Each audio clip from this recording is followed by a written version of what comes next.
First of all आप लोग का सुपेन सर यूट्यूब चैनल में स्वागत है। जैसा कि आप लोग जान ही रहे हैं कि बीएसएससी इंटर स्तरीय जो वैकेंसी आई हुई है उसके टारगेट बैच से रिलेटेड और उस वैकेंसी से रिलेटेड हमने 2 वीडियो आप लोग का पहले ही बनाया है, जिसे आप लोगों ने काफ़ी प्यार दिया है, काफ़ी सपोर्ट किया है और बहुत पॉजिटिव रिव्यू आया है। और टारगेट बैच के लिए हमारे पास बहुत सारे कॉल और मैसेज भी आए हुए हैं। तो इसी से एक पॉजिटिव एनर्जी लेकर के हमने सोचा कि आप लोग को बीएसएससी टारगेट बैच और बीएसएससी वैकेंसी के रिगार्डिंग आप लोग को थोड़ा अपडेट कर दें। तो पिछला जो वीडियो हम बनाए थे तो उसमें मैंने कहा था कि 11,098 सीट वैकेंसी आई हुई है, फिर बाद में उसमें 1101 सीट बढ़ा दिया गया, जिससे कि सीटों की कुल संख्या बढ़ करके 12,199 हो गया है। तो अब आप समझ ही सकते हैं कि 12,199 सीट है तो आपको मेहनत और आपको बढ़ा देना है, तैयारी अच्छे से करना है। तो बैच के रिगार्डिंग हम यही कहना चाह रहे थे आप लोगों को कि हमने जो है आपका बिहार एसएससी का जो बैच जो 4 अक्टूबर से शुरू हो रहा है शाम में 3 से 4:30। तो जहाँ तक बिहार एसएससी के टारगेट बैच से रिगार्डिंग कुछ बात था तो आप लोग को मैं बताना चाहता हूँ बाबू कि ये बिहार एसएससी का सेकेंड बार ये वैकेंसी आया है, दूसरा बार। इससे पहले ये 2014 में वैकेंसी आया था और जिसका एग्ज़ाम 2014 के कुछ साल के माने कुछ दिन के बाद हुआ था, जो बाद में धांधली की वजह से वो रद्द हो गया था। फिर 2017 में एग्ज़ाम हुई थी 29 जनवरी और फिर 5 फरवरी को पीटी का 2 डेट में एग्ज़ाम हुआ था। तो उस समय हमारा कोचिंग यहाँ पे खुल गया था।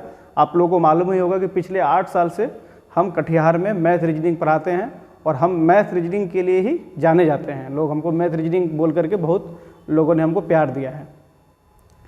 तो पिछले बार जब विद्यार्थियों का विशेष मांग पे बाबू हम बिहार एसएससी का जो बैच बनाए थे तो 2 बैच बनाए थे हम। तो बाद में जब मैंने रिजल्ट सबका देखा तो टारगेट बैच जो बना था उससे अधिक रिजल्ट हुआ। फाउंडेशन बैच से तो हुआ ही था, टारगेट बैच से ज़्यादा हुआ। तो हमारे यहाँ पिछला जो पहला वाला बिहार एसएससी इंटर लेवल था उसमें 50+ लोगों का रिजल्ट हुआ है, जिसमें से कुछ लोग कटिहार और पूर्णिया में अभी कार्यरत हैं। तो मैं चाहूँगा कि एक हफ्ता बाद उन लोगों को मैं बुलाऊं कोचिंग में और उनका इंटरव्यू इसी चैनल में आप लोग को दूं। और हम प्रयास करेंगे कि जो टारगेट बैच बनने जा रहा है उसमें उन लोग को हम लाइव लेके आएँ और उनका इंटरव्यू लाइव लें। और जो उस क्लास में प्रेजेंट रहिएगा आप लोग को भी कुछ पूछना रहेगा तो उनसे पूछ सकते हैं, वो आपको अपना अनुभव शेयर करेंगे। वो इसी कोचिंग के विद्यार्थी हैं वो लोग। तो बिहार एसएससी का आपका बैच के रिगार्डिंग मैंने ये बताया कि 4 अक्टूबर से बैच स्टार्ट हो रहा है। तो पिछले बार जो हम वैकेंसी बनाए थे, बैच बनाए थे पिछले बार, तो उससे एक अनुभव लेकर के बाबू और हमारा प्रयास रहेगा कि इस बार और आपको नए तरीके से, जो भी पिछले बार अगर कुछ पढ़ाने के बाद भी मुझे लगे कि नहीं और भी कुछ हमको देना चाहिए था कंटेंट वगैरह बोल करके, तो इस बार हम बहुत कुछ नया ऐड किए हैं। और आपको मैंने पहले ही वीडियो में बताया है कि डे 1 से, जिस दिन से वैकेंसी आया है, हम आप लोग के लिए कंटेंट लिखना शुरू कर चुके हैं टारगेट बैच के लिए। और फाउंडेशन बैच का जो क्वेश्चंस है वो टारगेट बैच के क्वेश्चन से उसको अलग रहेगा। टारगेट बैच में बिल्कुल ही न्यू, फ्रेश और जो पूछने की संभावना होगी, जो मेरा अनुभव है पिछले 8 साल 9 साल से पढ़ाने का, जो बिहार एसएससी का पहले वाला टारगेट बैच में पढ़ाने का जो अनुभव है, उसी आधार पर आप लोग को हम न्यू और अपडेटेड क्वेश्चंस देंगे। तो हम चाहेंगे जो लोग भी पढ़ना चाहें वो लोग जुड़िएगा। और जहाँ तक सिलेबस की बात है तो पहले मैं एक बात और बता दूँ कि 150 क्वेश्चन में से 75 क्वेश्चन जो मैथ रीजनिंग के होंगे, रीजनिंग के 50 और मैथ के 25, उसी का आपको यहाँ पे हमारे यहाँ तैयारी कराया जाएगा। 75 क्वेश्चन में 75 क्वेश्चन कैसे सही करना है, कैसे क्रैक करना है उसको, वो मैं बताऊंगा। जहाँ तक जीएस और जीके जीएस पढ़ने की सवाल है बाबू, तो कटिहार में हमारे बहुत सारे दोस्त हैं जो लोग जीएस पढ़ाते हैं, आप लोग वहाँ पढ़ सकते हैं। और लेकिन हमारे यहाँ मैथ रीजनिंग का आपको ज़बरदस्त तैयारी कराया जाएगा। तो थोड़ा सा आपको मैं सिलेबस थोड़ा बता दूँ बाबू, सिलेबस के रिगार्डिंग थोड़ा आप लोग से हम बात कर लें। जैसे कि ये सिलेबस है आपका, तो ये आपका रीजनिंग का सिलेबस है। तो आप देख रहे हैं वर्बल रीजनिंग है, चैप्टर से आपका direction, distance, inequality, syllogism, calendar, blood relation, इस तरह से देखिए अल्फ़ाबेट। आप जब देखेंगे इसमें बाबू क्यूबॉइड, क्यूब, डाइस, कोई भी word formation, word arrangement, logical sequence of words, इस तरह से आप मैट्रिक्स। हालांकि इसमें एक चैप्टर है आपका जम्बलिंग। जब आप सिलेबस को देखिएगा आपके एग्जाम में इसमें जो आपका प्रोस्पेक्टस आया हुआ है तो उसमें एक जमलिंग है। जमलिंग बाबू एक रैंकिंग का ही पार्ट है। जमलिंग भी पढ़ाया जाएगा। ऐसे यहाँ आपको लगेगा सर जमलिंग इसमें नहीं है, वो भी है, वो रैंकिंग का ही एक पार्ट है। जैसे देखिए यहाँ पे आपका रैंकिंग होगा, उसी रैंकिंग का एक पार्ट है। देखिए रैंकिंग है ना, तो रैंकिंग में ही आता है जमलिंग। इस तरह से आप जब इसको देखेंगे बाबू तो आपको 50 चैप्टर यहाँ है, 2-3 चैप्टर और एक्स्ट्रा, यानी 50 प्लस चैप्टर आप, तो आपके सामने है यहाँ पे 50 प्लस चैप्टर है रीजनिंग का। अब जरा सोचिए कि एक एक क्वेश्चन भी अगर पूछेगा अगर हर एक चैप्टर से, और आपको 50 क्वेश्चन पूछना है, तो कहाँ से वो क्वेश्चन लाएगा जी? कहाँ से इससे बाहर वो पूछ सकता है? इसलिए हम दावा कर रहे हैं कि आप सारा हमसे पढ़िएगा जब टारगेट बैच में। हाँ, लेकिन एक बात है बाबू, ईमानदारी से हम कह दें कि टारगेट बैच में जैसे कोई चैप्टर पढ़ाएंगे तो एग्जाम से रिलेटेड और सेलेक्टेड क्वेश्चन पढ़ाएंगे।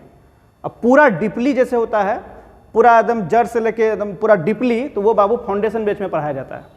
लेकिन हाँ, जितना पढ़ा देंगे उससे आपका एग्जाम हो जाएगा। और मैं उन बच्चों को भी मैसेज देना चाहता हूँ जो न्यू है, न्यू हो चाहे पुराना, मतलब नया तैयारी कर रहे हो या पहले पढ़ चुके हैं, सब लोग इसमें ज्वाइन कीजिएगा। एकदम हम शुरू से बताएंगे टारगेट बैच बोल करके, ताकि कोई भी दिक्कत आप लोग को, नए विद्यार्थी को भी ना हो और जो पुराने विद्यार्थी हो उसको भी बोरिंग ना लगे। हर तरह के सवाल पढ़ाया जाएगा जो आपके एग्जाम में पूछने की संभावना होगी। और एक बात और बता दें कि जो लोग भी हमारे फाउंडेशन में पढ़ते हैं या फिर टारगेट में पढ़ेंगे, तो आपको मेरी जब जरूरत पड़े तो आप हमेशा आपके लिए अवेलेबल है 24 आवर। किसी भी मैथ रीजनिंग का सवाल में कोई दिक्कत हो तो आप मुझे जरूर भेजिए, जरूर मुझसे संपर्क कीजिए। मैं आपके साथ कदम से कदम मिलाकर चलूंगा बाबू। आपका सफलता ही मेरी पहचान होगी। और अभी आपको एक और बात बता दें, 2024 में लोकसभा चुनाव, 25 में विधानसभा चुनाव है, इसलिए इसी 6 महीना साल भर का स्वर्णिम काल है, गोल्डन पीरियड है। इसमें जो विद्यार्थी मेहनत करके सफलता प्राप्त कर लेगा तो फिर वो आसानी से प्राप्त कर लेगा, नहीं तो बाबू हो सकता है कि बहुत सारे बच्चों को फिर वेट करना पड़े। इसलिए जी जान लगा के मेहनत कीजिए, ताकत लगा के मेहनत कीजिए। हमारे जैसा टीचर आपके साथ कंधे से कंधे मिला के चलने के लिए हम लोग तैयार हैं।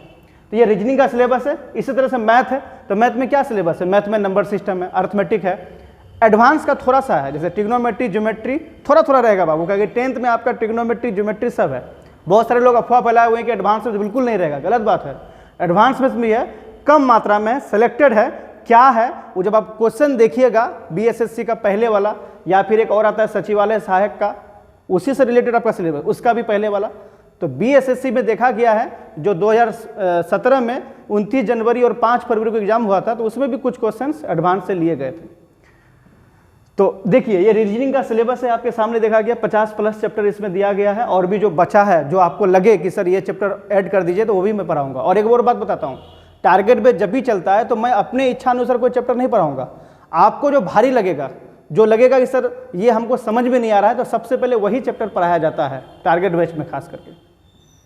और हमारे हिसाब से जो महत्वपूर्ण होगा वो तो पढ़ाएंगे ही पढ़ाएंगे। तो ये रीजनिंग का सिलेबस आपने देखा। इसके अलावा आप लोग एक चीज और देख सकते हैं, आप लोग इसके अलावा एक चीज और देख लीजिए। जैसे ये आपका बीएसएससी का प्रीवियस ईयर का क्वेश्चन है, ये आप देख रहे हैं कब का है, टेक्स्ट बुक से लिए हैं हम, 29 जनवरी 2017, बीएसएससी इंटर लेवल। अब इसका क्वेश्चन आप जब देखेंगे तो शुरुआत में जीके जीएस का क्वेश्चन है। आप लोग देख रहे हैं नीति आयोग का प्रारंभ कब हुआ, ये सब जीएस वाले सर बताएंगे, या आप लोग पहले से ही जानते होंगे। इसमें मैं देख रहा हूं रीजनिंग और मैथ के सवाल को, आपको दिखाता हूं कि किस किस तरह के सवाल पूछे जाते हैं। तो सबसे पहले हम रीजनिंग देखते हैं, फिर हम मैथ में आते हैं। ये देखिए आपके सामने है ये क्वेश्चन सारे, ये फिजिक्स का क्वेश्चन है, साउंड का। तो आइए पहले हम लोग देखते हैं, ये मैथ का क्वेश्चन है बाबू, ये सब अभी हम तुरंत इसको सॉल्व करेंगे। थोड़ा पहले रीजनिंग देखते हैं। रीजनिंग का क्वेश्चन, ये सब जीएस है आपका, 100 से 101 से शुरू होगा। जैसे ये रीजनिंग का क्वेश्चन है, रीजनिंग का क्वेश्चन इसलिए आपको दिखा रहे हैं क्योंकि रीजनिंग से आपको ज़्यादा पूछा जाएगा। कलम थोड़ा देख लेते हैं बाबू, कलम हाँ मिल गया। जैसे ये रीजनिंग का क्वेश्चन है, आपको मैं 2-4 क्वेश्चन बना के दिखाता हूँ कि देखिए रीजनिंग का क्वेश्चन कितना आसान होता है और कितना अच्छा होता है। जैसे रीजनिंग का ये 29 जनवरी को पीटी में बिहार एसएससी का पूछा हुआ सवाल है प्रीवियस ईयर का। तो आप देख रहे हैं कि 26 जनवरी 2008 और 15 मई 2008 के बीच में कितने दिन होते हैं, और यहाँ क्लियर लिखा हुआ है। देखो बिहार एसएससी का कमाल, कि दोनों दिन शामिल हो, यानी 26 जनवरी भी शामिल हो और 15 मई भी शामिल हो। तो आप हाथ में जोड़ सकते हैं 26, 27, 28, 29, 30, 31। जनवरी 31 होता है तो ये 6 दिन इधर हुआ। वैसे होना था 5 दिन, पर चूंकि ये 26 भी इंक्लूड है इसलिए ये 6 हुआ। चूंकि लीप ईयर है इसलिए फरवरी, जनवरी का फरवरी ये 29 दिन का होगा। मार्च 31 दिन का होता है, अप्रैल 30 दिन का होता है, अब मई 15 तक जाना है, चूंकि उसमें 15 तारीख भी शामिल होना चाहिए। अब इसको जब जोड़िएगा तो 5, 1, 6, 9, 15, 6, 21 का एक हाथ मेरा 2, 2, 1, 3, 3, 6, 3, 9, 2, 11, 111 दिन, यानी इसका पहला उत्तर है जो कि आप देख रहे हैं दिया हुआ ऑप्शन ए। ये कैलेंडर का सवाल है। तो कैलेंडर तो ये बहुत छोटा सवाल था, आपको इस तरह का कैलेंडर बताऊंगा ताकि कैलेंडर में से कुछ भी पूछे तो आपसे बन जाए। इतना आपको डीपली और अच्छे से पढ़ाया जाएगा बाबू। और चूंकि हम इससे पहले पढ़ा चुके हैं, 50+ लोगों ने सफलता प्राप्त किया है टारगेट बैच में पढ़ के। तो टारगेट बैच क्या होता है कि बच्चे जो उसमें आते हैं वो भी सीरियस होते हैं कि हमको क्रैक करना ही करना है, और हम लोग तो सीरियस रहते ही रहते हैं। 1.5 घंटा पढ़ाऊंगा आपको, जिसमें 1 घंटा के आसपास रीजनिंग होगा और आधा घंटा से थोड़ा ऊपर मैथ होगा, और हर दिन क्लास होगा। तो आप समझ सकते हैं कितना इंपॉर्टेंट है उन बच्चों के लिए जो फॉर्म को फिल करेंगे बीएसएससी इंटर स्तरीय वैकेंसी का। फिर आपको दिखाता हूं मैं कुछ क्वेश्चन और, जैसे ये था क्वेश्चन, ये क्वेश्चन आपका अरेंजमेंट का है। मैं 2-4 क्वेश्चन आपको ऐसे दिखाता हूं। जैसे ये क्वेश्चन देखिए, कहता है कि ये रैंकिंग का सवाल है बाबू। कौओं की पंक्ति में ए बाएं से, जैसे आप जानते होंगे ये आपका दायां हाथ है, तो ये दाएं से 9वां नंबर पर है आपका बी। अब बाएं से जो ए है वो 10 नंबर पर है। कहता है ये आपस में बदलने पर, इसको बोलते हैं बाबू हम लोग इंटरचेंज रैंकिंग। रैंकिंग 3 तरह का होता है, सिंपल, इंटरचेंज, कॉम्प्लेक्स। तो ये इंटरचेंज रैंकिंग से सवाल पूछा है। ये आपस में बदल लेते हैं, इसका मतलब जहां ए था वहां बी आ गया, जहां बी था वहां ए आ गया, आपस में बदलने पर। अब क्या होता है, ए बाएं से 15 होता है, ए ये बाएं से, इधर बायां होता है बाबू, बायां हाथ ये दायां हाथ, बाएं से 15 होता है। अब देखिए ए बाएं से 15, जबकि ये वही ए इधर से हो गया 9, क्योंकि ये 9 अब ये बी का नहीं ए का है, क्योंकि ये बी के स्थान पर ए आ गया। तो जब भी हम लोग रैंकिंग में टोटल निकालते हैं तो उसका फॉर्मूला होता है P1 + P2 - 1। किसी एक बंदे का, एक व्यक्ति का P1 + P2 - 1, position first plus position 2 - 1। और नहीं यार दाएं तो ये होगा बाएं, ये ऊपर से तो ये नीचे से, ये प्रारंभ से तो ये अंतिम से, एक ही व्यक्ति का। तो ए देख रहे हैं बाएं से है 15, जबकि वही ए दाएं से है 9। तो P1 + P2 - 1, 15, 9, 24, 24 में गया 23। इसका उत्तर 23 होगा आपका बाबू, 3 दिया हुआ है। ये रैंकिंग का सवाल है। रैंकिंग 3 तरह का होता है, मैंने कहा सिंपल, इंटरचेंज, कॉम्प्लेक्स। देखिए नेक्स्ट सवाल भी रैंकिंग का है। तो ये एक चैप्टर से 2-2 क्वेश्चन, 3-3 क्वेश्चन पूछा जा रहा है। कहता है कि लड़कों की एक पंक्ति में एक लड़के का स्थान दोनों ओर से 19। इसका मतलब क्या हुआ, प्रारंभ से भी 19, अंतिम से भी 19। अभी फॉर्मूला बताए थे हम, देखो साथ में ही पूछा है रैंकिंग का 2 सवाल। तो P1 + P2 - 1, तो इधर से भी 19, उधर से भी 19, तो 19 + 19 अब -1, 38 में से एक गया 37। तब देख रहे हैं क्वेश्चंस को, मैं 2-4 क्वेश्चन ऐसे दिखा देता हूं बाबू। जैसे ये सवाल आपका ये अरेंजमेंट का सवाल है, ये नॉन वर्बल है। इसमें जैसे देखिए ये एक सवाल, इसमें से कौन सुमेलित नहीं है, ये भी रीजनिंग है। तो ये सब हम लोग पढ़ेंगे बाबू क्लासिफिकेशन में। इस चैप्टर का नाम है क्लासिफिकेशन, माने कौन उसमें से एक है जो उस ग्रुप में नहीं आता है। तो जब आप इसको गौर से देखिएगा, 2 को देखिएगा, 3 को देखिएगा, 4 को देखिएगा, तो 2 में एक है वोवेल ए। वोवेल 5 होते हैं, ए, ई, आई, ओ, यू। तो इसमें एक वोवेल है, इसमें वोवेल है यू, यू, इसमें वोवेल है ओ। माने हर एक में एक या फिर 2 वोवेल है, पर ऑप्शन ए में एक भी वोवेल नहीं है, अतः इसका उत्तर ए होगा। अब ये मैथ है बाबू, कौन इसमें से सम्मिलित नहीं है, तो ये तो थोड़ा सा सॉल्व करेंगे तो आपको पता चल जाएगा कि कौन इसमें कौन है जो करेक्ट है और कौन इसमें से इस ग्रुप में नहीं आता है। ये भी आपका क्लासिफिकेशन देख रहे हैं, एक-एक चैप्टर से लगातार 2-2 क्वेश्चन पूछा जा रहा है। ये नॉन वर्बल, ये सीरीज देखिए, सीरीज यहां भी है, सीरीज यहां भी है, ये भी रहा सीरीज। अब ये सब सीरीज को हम क्या बनाएंगे, इसमें हम कौन सी बनाएंगे जी। हम लोग तो हाई लेवल का रीजनिंग पढ़ाते हैं, जो SBI clerk, PO, IBPS clerk PO में आता है, सीजीएल मेन, सीजीएल प्री। हाँ सीजीएल में रीजनिंग आता है, मालूम होना चाहिए आप लोग को, पहले नहीं आता था, अब syllabus has changed in CGL mains. तो ये सब आपका क्वेश्चन है। इसमें देखिए एक कम हो रहा है, पहले आधा कम हो रहा है, फिर 1 कम हो रहा है, फिर 1.5, फिर 2, फिर 2.5, हाँ फिर 3, तब 3.5 कम होगा। इसमें 3.5 कम कीजिए, तो 89.5 में 3.5 माइनस कीजिए, तो तो ये 0.0 खत्म, ये 86, देखिए इसका आंसर 86 होगा। अब इसे हम क्या बताएंगे बताओ, ये सब तो मेरा विद्यार्थी लोग ऐसे ही बना देता है। अब ये देखो, ये इंटरचेंज किया जा रहा है, एक्सचेंज किया जा रहा है। देखोगे अगर आप यहाँ भी 6 9 7, यहाँ देखिए 7 9 6, ये भी 7 9 6, ये 3 को बदल दिया गया। फिर ये 3 2 5, तो ये है 3 2 5, बदल दिया गया। और ये जो चौथा नंबर है उसको लास्ट में लिखा जा रहा है। बताइए, सेम यहां किया गया होगा। देखिए ये शुरू का 3 अक्षर को माने तीसरा दूसरा पहला 6 9 7, फिर ये जो दिया हुआ है आपका लास्ट का 3, तो उसमें से कैसे किया गया 2 3 5, सिमिलरली वहां कर देना है आपको चेंज। अगर मैं आपको करके दिखाऊं तो देखिए, करके दिखा देता हूं आप लोग को। पहले इसको देखिए ध्यान से, तो इन तीनों को लिया गया 6 9 7, तो आप भी लीजिए तीनों को 6 4 7। फिर यहां पर क्या किया गया है 2 3 4, 3 2 5 को पहले यहां सेट किया गया है, तो 5 2 3, तो 5 2 3, लास्ट का 3 लो 1 5 8। फिर ये जो चौथा था उसको लास्ट कर दिया गया, इसमें 1 2 चौथा में 9 है, उसको लास्ट कीजिए। देखिए मिला लीजिए कौन है, 6 4 7 1 5 8 9, 6 4 7 1 5 8 6 4 7 6 4 7 1 5 8, यहाँ 1 दिया हुआ है, गलत है। यहाँ पे 9 है, तो यहाँ पे 9 है ना, गलत है बाबू, यहाँ 9 होना चाहिए, यहाँ पे 9 होगा, मिस्टेक है। क्योंकि देखिए 1 2 3 4, इसका चौथा में 2 है ना, उसको लास्ट में लिखा गया। इस चौथा में 4 है ना, उसको लास्ट में लिखा गया।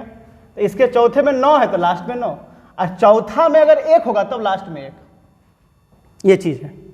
तो आप लोग देख लेंगे, मिला लेंगे, क्योंकि यहाँ 1 1 है, तो यहाँ पे 1 1 है कहाँ, 9 किया कहाँ, इसका उत्तर ये होगा। खैर आगे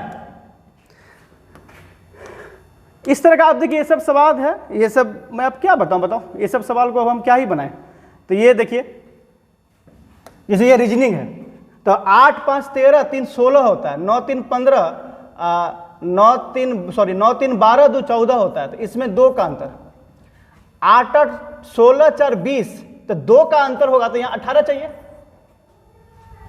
8 5 13 3 16 और 9 3 12 2 14, तो 16 14 में 2 का अंतर, तो यहाँ 20 और 2 का अंतर, तो 18 चाहिए। तो कौन ऐसा है जिसको जोड़ेंगे तो 18 होगा? 9 2 11 1 12 ना, 8 7 15 3 18 बिल्कुल होगा, 18 होना चाहिए। 8 7 15 से 19 ना, 8 5 13 1 14 बिल्कुल नहीं, तो जो 18 होगा वही होगा। ये सब चीज़ आप लोग कर सकते हैं। अभी इसमें हम क्या बताएं बताओ, ये तो जानते हैं B 2 होता है, F 6 होता है, H 8 होता है, L 12 होता है। तो देखिए +6 हो रहा है, यहाँ पर भी +6 हुआ। तो सिमिलरली ये 5 होता है, ये I 9 होता है, तो इसमें +6 कीजिएगा, तो +6 कीजिएगा तो ये 11 हो जाएगा। इसमें +6 कीजिएगा तो ये 15 होगा। 11 का माने के, 15 माने O। तो ये सब हम क्या बताएंगे, जो हार्ड है थोड़ा वो पहले मैं आपको बता रहा हूँ, ये सब छोड़ दीजिए, जो इजी है हम छोड़ दे रहे हैं। मैंने आपको दिखा रहे कि इस तरह का क्वेश्चन आपको रीजनिंग में पूछा जाएगा। मैंने पढ़ने वाला विद्यार्थी इस सब क्वेश्चन को कहीं नहीं छोड़ेगा, तब ना हम बोल रहे 50 में से 50 आपका सही होगा। अब जैसे ये सवाल है, ये हम अपने विद्यार्थी को पढ़ाते हैं डायरेक्शन डिस्टेंस। अब ध्यान से देखिए, ये डायरेक्शन डिस्टेंस, ये डायरेक्शन डिस्टेंस, ये direction distance, 3 question direction distance का लगातार पूछा गया है। जैसे हम अपने बच्चों को पढ़ाते हैं कि अगर कोई व्यक्ति सुबह के समय, सूर्योदय, आफ्टर सनराइज, सूर्योदय के बाद अगर कोई व्यक्ति घूमता है, तो उस व्यक्ति अगर सूरज की ओर देखता है तो उसका परछाई पश्चिम में बनता है। अगर वो पश्चिम की ओर देखता है तो भी उसका परछाई पश्चिम में ही बनता है। लेकिन जब भी उसका परछाई दाएं या बाएं बनेगा, इसका मतलब उस समय उसका फेस नॉर्थ या साउथ में होगा। तो सुबह में सूर्योदय के बाद जब कोई व्यक्ति बाहर निकलता है धूप में, अगर उसका फेस साउथ में है, दक्षिण में है, तो उसका परछाई दाएं साइड होगा, राइट साइड। सुबह में अगर उसका फेस नॉर्थ में है तो उसका परछाई बाएं साइड होगा। मतलब सुबह में साउथ माने right side, north left side. बोला उसका परछाई दाएं राइट साइड, इसका मतलब उसका फेस साउथ में। यही बोलता बाएं तो उसका फेस नॉर्थ में, दायां बोला है तो साउथ यानी दक्षिण, उसको हिंदी में कहते हैं। सिमिलरली ये जब मेरे यहाँ कोई बच्चा पढ़ता है तो लगभग बहुत जगह बाबू डायरेक्शन डिस्टेंस को फिगर ड्रॉ किया जाता है।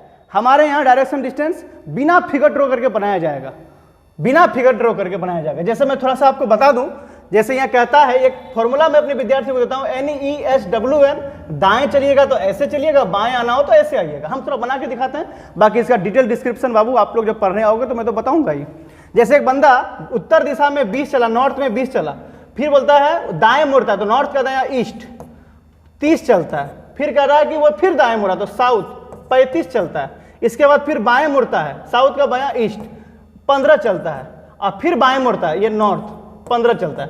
ध्यान दीजिएगा, तो ये आपका नॉर्थ में हुआ, नॉर्थ में जोड़ेंगे, सेम में जोड़ते हैं तो 20 अब 15 35, नॉर्थ में 35 साउथ में 35, तो नॉर्थ और साउथ कट जाएगा। अब चूंकि ये सेम है इसलिए जुटेगा, सेम वाले डायरेक्शन में जोड़ना है, अपोजिट में घटाना है, ये सब हम लिखाएंगे बैच में। तो ये अब सेम है तो जोड़ दीजिए, नॉर्थ नॉर्थ सेम था तो जोड़े तो 35, जबकि साउथ में 35 अपोजिट हुआ तो घट के 0 हो गया। ईस्ट में 30 और ईस्ट में 15 तो 30 और 15 45, इसलिए इसका होगा 45 मीटर ईस्ट। लेकिन यहां पर बोला अंतिम स्थान अपने आरंभ स्थान से, ठीक है, तो 45 मीटर ईस्ट, तो 45 ईस्ट, ईस्ट मैंने पूरब। तब ये सब हम क्या बताएंगे, आप देख ही रहे हैं कितना इजी है बाबू। अब आगे देखिएगा, ये भी वही सवाल है, बस NESWN कर देना है, ये सब आप बना सकते हैं। फिर ये जेड है, आप देख रहे होंगे जेड 26 होता है तो 26 दूना 52, टी होता है 20 और 3 23 1 24 दूना 48, इसको जोड़ लो 20 होता है, 21 और 2 23 20 और 21 और 2 23, इसका दुगुना करिएगा तो 46 होगा, तो 23 दूना 46 इसका आंसर है। ये सब आपका देख रहे हैं, ये रीजनिंग कितना इजी टाइप का पूछा है, आपके सामने पे है बाबू। जैसे अब आपको देखिए फेंस में कितने अक्षर अपनी जगह नहीं बदलेंगे अगर अंग्रेजी वर्णमाला के हिसाब से लिखा जाए। इसको अल्फाबेटिकली अगर लिखोगे तो क्या होगा, तो सबसे पहले FAINTS, तो इसमें सबसे पहले ए आता है अल्फाबेटिकली, फिर एफ आता है, फिर आपका आई आएगा, फिर एन आएगा, फिर एस आएगा, फिर टी आएगा। इसमें एक अक्षर है एन, ये है आई, इसके अलावा सब बदल गया, लेकिन ये दो अक्षर अपनी जगह पे रहा, तो ऐसा 2 अक्षर है। तो ये रीजनिंग का लेवल आप देख रहे हैं कि किस लेवल का आपको रीजनिंग पूछा जाएगा। और 1-2 क्वेश्चन आपको दिखाते हैं बाबू, ताकि आप देख रहे हैं कि लेवल क्या है। जैसे ये देखिए, ये परमुटेशन कॉम्बिनेशन है, बहुत सारा विद्यार्थी परमुटेशन कॉम्बिनेशन से डरता है, हमारे पास पढ़ने वाला विद्यार्थी इसको हंस करके एक्सेप्ट करता है और चाहता है कि परमुटेशन कॉम्बिनेशन से ज़्यादा सवाल पूछे, ताकि बाबू ये सब सवाल हर कोई नहीं बनाता है, जो पढ़ता है या जो इसको पहले क्लास किया होता है वही बना सकता है। जैसे बैंक है, तो बैंक को कितने तरीके से व्यवस्थित किए जा सकते हैं, तो हम इसमें विद्यार्थियों को बोलते हैं कि बाबू कितने लेटर है, तो बोलते हैं 4, तो उसी का फैक्टोरियल निकालिए। तो फैक्टोरियल का मतलब होता है जो जिस डिजिट का फैक्टोरियल निकालना है उसका 1 से लेके वहां तक का गुना, तो 4 3 12 12 दूना 24 इसका आंसर होगा। लेकिन इसमें थोड़ा सा ट्विस्ट है, इसमें बहुत सारा ट्विस्ट आएगा। जैसे इसी में मान लीजिए इंडिया INDIA, मान लीजिए इसका हमको चाहिए फैक्टोरियल की, इसको इंडिया को कितने प्रकार से लिखा जा सकता है, तो इसमें ऐसा नहीं कि फैक्टोरियल 5 होगा, तो फिर गलत हो जाइएगा। इसमें जो लेटर अगर डबल बार आए तो उसको नीचे में उतना फिर भागा दीजिएगा। मान लिया आई डबल हुआ, गलती से कोई ऐसा शब्द हो जिसमें डी भी 3 बार होता, तो वो नीचे फिर गुना बटा में गुना 2 फैक्टोरियल 2, फिर गुना में फैक्टोरियल 3, जो शब्द जितना बार रिपीट होगा उतना से नीचे आपको गुना करते चलना है। इसका वैल्यू जानते ही होंगे। अब हम डायरेक्ट करते हैं 5 4 3 2 5 चौके 20 या 60 दूना 120, आई 2 का वैल्यू 2, इसका उत्तर 60 हो जाएगा। इंडिया को 60 प्रकार से लिखा जा सकता है। इस तरह का आप देख रहे हैं रीजनिंग का क्वेश्चन है बाबू। अब देखिए रीजनिंग का सवाल है, बच्चा इसमें फंस जाता है। ड्राइवर में देखिए 6 अक्षर है, 2 से गुना किया 12, इसमें देखिए 10 है, 2 से गुना किया 20, इसमें 8 है, 2 से गुना किया 16, 3 है, 2 से गुना करो 6 होगा। अच्छा, जहां तक सवाल है, अगर मैथ का थोड़ा सा आपको मैं क्वेश्चन दिखाऊं,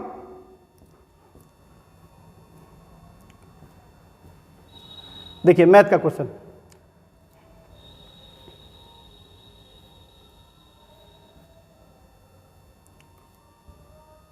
ये रहा मैथ का क्वेश्चन।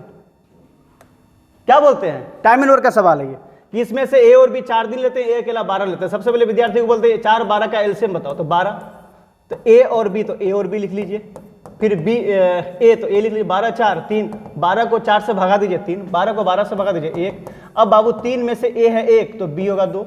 अब बोलता है बी अकेले करना चाहता है, तो 12 काम है, बी का क्षमता 2 है, तो कितना दिन लगेगा, 6। ये तो बहुत ही मतलब बेसिक सा सवाल पूछा है। और टाइम एंड वर्क में जब मैं अपने फाउंडेशन बेच पढ़ाता हूँ, पूछेगा किसी फाउंडेशन पढ़ने वाले विद्यार्थी से, 250-300 सवाल पढ़ाते हैं हम टाइम एंड वर्क में, पढ़ाते पढ़ाते टाइम लग जाता है, तो विद्यार्थी बोरिंग हो जाता है, जल्दी खत्म कीजिए सर। लेकिन मेरा चैप्टर है कि खत्म होने का नाम ही नहीं लेता है। हर चैप्टर में 200, 250, 300, 400 क्वेश्चन तक मैं बताता हूँ, पता कीजिएगा जो मेरे यहाँ फाउंडेशन बैच पढ़ता है। अब इसमें है, इसको बना देता हूँ, फिर मैं ज़्यादा सॉल्व नहीं करूँगा, आप लोग देख ही रहे कि कितना इजी होता है। ये 5/6, ये 7/8, 11/12 और 3/10। कहता है इसमें से सबसे छोटा कौन है। तो इसका ट्रिक होता है, कॉन्सेप्ट होता है, इसको गुना कीजिए क्रॉस। अब क्रॉस गुना करके ऊपर देखिए, नीचे नहीं। जैसे 8 5 6 40 ऊपर देखना है, 6 7 42 ऊपर देखना है। तो न्यूनतम कौन बोला है, तो 40 और 42 में छोटा कौन, तो 40, इसको काट दो। मैंने छोटा लेना ना, छोटे को रखो, जो बड़ा